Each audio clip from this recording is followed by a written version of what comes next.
Jeg vil sige de 2 ord til sidst om noget, som ligger mig meget på sinde, og som jeg ikke kan finde ud af. Det kan jeg ikke finde ud af. Det er selvfølgelig begrebet skønhed. Altså, det er jo meget forkætret begreb i de sidste 150 år. Hvad er skønhed? Altså, skønhed er jo ikke det pæne eller det nydelige. Skønhed er et eller andet, der også kan være grusomt og mærkeligt, men et eller andet, hvis jeg skulle sige 2 ord om det, så er det et eller andet, der har at gøre med overskud, ekspansion, noget, der udvider sig, noget, der kommer bag på en rigdom i noget, man først får øje på ved at kigge på det lidt længere. Og på den måde synes jeg, at der er et mellemværende med de her, eller i de her billeder har et mellemværende med det skønne. Man kunne ligefrem sige, at Doigs pointe var, at hvis vi kan lære at se lidt mere uklart, så bliver verden klarere. Altså, det kunne være et bud på, hvad det skønne var på det her sted. Altså en form for genfortrydelse af verden. 2 ting til sidst. En lille smule om ophængningen. Vi har lavet den her udstilling sammen med Fondation Bejler i Rien, lige uden for Basel, som har vist den for ganske kort tid siden. Så er den kommet her. Den er hængt op helt anderledes her. Jeg har lagt stor vægt på, at man kan oprette forbindelser til enkeltverden her. Det er ganske få steder, faktisk kun i dette rum, hvor man kan se billeder ved siden af hinanden, faktisk kun de 2, som minder meget om hinanden. Alle andre steder, så kan man stå foran et billede, uden at føle, at man skal gå videre til det næste med det samme. Og det er jo selvfølgelig i medfører alt, hvad jeg nu har bredet om de sidste 25 minutter. Det er det, der er pointen her, det er at kunne få et forhold til det enkelte billede. Jeg synes også, hvis man ser på Doigs kunst, selvom han maler flere versioner nogle gange af det samme billede, så er han ikke nogen seriel maler. Det er enkeltstående billeder, det handler om. Det er billedet som en verden, og det er det, vi har forsøgt gennem den her ophængning at accentuere. And so it's this picture, which actually looked very much like a Japanese painting. And to begin with, the painting was, the reason why it's in 2 panels is because it started off as one. And this is actually quite similar to the construction of the photograph. It was a tall image with trees, very Japanese landscape painting feeling, like a scroll almost, with many, many figures. And what interested me was just the different body shapes, people sort of struggling in a way to negotiate this activity, which is, I don't know, a lot of them seem to be like beginner skiers, so they had kind of quite awkward body language. But when I made the panel, it just never really felt, it felt too constricted in a sense. So I made another stretcher, which is a little bit wider, and then I took a photograph of this one and I reversed it. And I stretched it, so it's basically the same scene but reversed. So to sort of abstract this piece of landscape. Ski jacket, the title came from all the little colors, and I remember as a child or a teenager growing up in Canada, the way you would recognize your friends in the winter in the snow. You probably have the same thing here. It's just by the color of their jacket or the type of jacket they had. You could see them from a long way off. You could see a group of 5 colors, and you'd know who those 5 people were long before you could see their faces. So that was a sort of play on that idea. I wanted this sort of center bit to be like a sort of Mother Earth sort of thing with all these little, I don't know, things coming out of it, like, or things coming to it. It was probably the most abstract painting that I'd made up until that point in time. And yeah, I very much enjoyed making it. It was, I mean, the reception to it was quite funny because at the time it was very sort of early in the days of me exhibiting, and it was accepted into an exhibition at the Hayward Gallery, which had a mixture of older and newer painters in it. And there was a guy who was supposed to be going to buy the painting, and he went to the gallery and he saw the painting, and he said to me that he wasn't going to buy it because he said, in his opinion, it wasn't finished.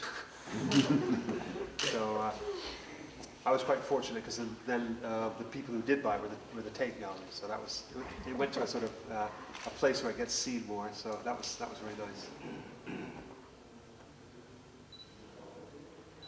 I think it's one of the last paintings I made where I was using this kind of stippling effect, which you see in some of the other paintings, which was to sort of break the surface up and sort of make the, almost like the closer you get to the painting, the less information you get really. So the kind of breaking down the sort of picture plane with dots of paint. Peter, when you work, do you go back and forth, or are you very close to? Oh, standing? Yeah. Yes, I do, yeah. I mean, I didn't have a very big space. I mean, my studio was probably smaller than this little place here. And I made this one, and I made the Blotter painting, and I made the Corbusier paintings basically at the same time. And actually, my intention was to exhibit them all together at some point if I got the opportunity. But in fact, the first gallery exhibition I did in London, the gallerist persuaded me to show just the Corbusier paintings and to make it quite an austere sort of installation. And it has to be said that the paintings were also made at a time when there was a lot of disinterest in painting, to say the least. I mean, people were not interested in painting. You weren't seeing much painting in the very sort of cutting-edge galleries, as it were. So, I mean, people would look at these things with disdain just because of the fact they're actually paintings. Particularly in London, I think, which is a very sort of trend-orientated city, really, and very sort of nervous about its sort of position, its own position within the art world, or it was then. I think there was a kind of paranoia amongst the powers that be, and also I'm talking about in the museum world as well as in the gallery world, to show what was actually sort of what they assumed to be relevant. I mean, now I think they've got a bit more confidence, they're a bit sort of more think they're more in the know, as it were, or actually delivering the goods. But at the time, there was a real paranoia whereby galleries would sort of get rid of whole generations of artists just to show the new young artists, and it was quite brutal, really.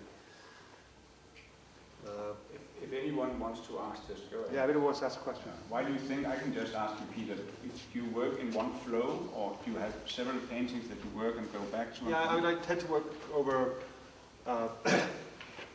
quite a long period of time on the paintings, and allow them to, you asked me a question just now, when do I know a painting is finished, and that's why I told us the story about the guy saying that he didn't think the painting was finished.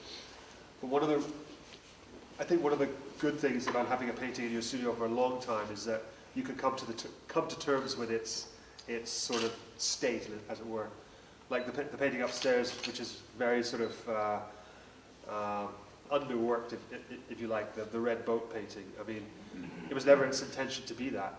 It's just that I did that, and then I left it, and I just couldn't, I didn't really know what to do after that. So in many ways, I think the painting sort of dictates, well, the painting, I mean, when I say the painting, I mean, the way the painting is painted dictates its development. Which is a way I really believe that, that a lot of the better aspects of the paintings are kind of, what's the word, like almost like gifts of the process of painting. And then working with those gifts, when I say gifts, I mean like the phenomena of painting, like what happens. We can move on to this painting now. The central passage in this painting, which was the blue, this was never intended, it wasn't intended, it wasn't made like this to remain like this. When I did this, I was going to paint the rest of the painting pale blue as well. I wanted to change. I was thinking I need to do something drastic to this painting to create more space in it. And luckily, to resolve this painting, it was really when I added this patch of white on his face, and then the red. Robert, coming. Thank you.